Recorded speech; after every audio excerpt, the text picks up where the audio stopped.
আসসালামু আলাইকুম রহমতুল্লাহ।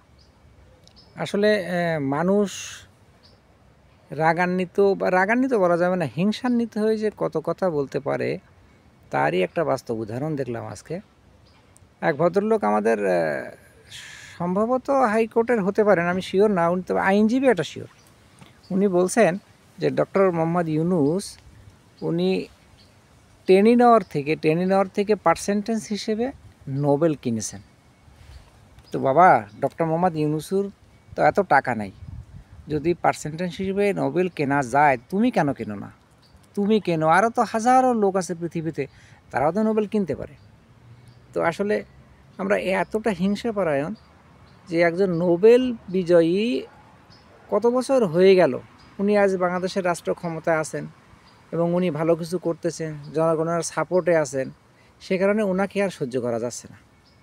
যে করে হোক ওনাকে বিদায় দিয়ে ক্ষমতায় আসতে হবে, এটাই এনাদের চিন্তাভাবনা। তো ওনাকে কীভাবে দোষারোপ করা যায়?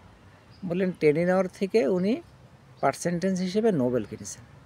ঠিক আমাদের পার্শ্ববর্তী দেশ পশ্চিমবঙ্গের রাজ্য বিজেপির সভাপতি তৎকালীন প্রাক্তন দিলীপ বাবু এরকম একটা কথা বলেছিলেন, যে দিলীপবাবু বলেছিলেন অমর্ত্য সেনের যে উনি নোবেল কিনেছেন, বিদেশি বউ আছে, তো বিদেশি বিয়ে করলেই নোবেল পাওয়া যায়।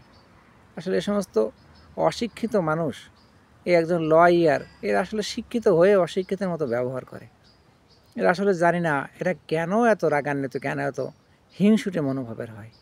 উদার হতে হবে, উদার হয়ে মানুষকে যার যেটা প্রাপ্য সেটা বুঝিয়ে দিতে হবে। উনি ডক্টর মোহাম্মদ ইউনূসকে নিয়ে এ ধরনের মন্তব্য করলেন।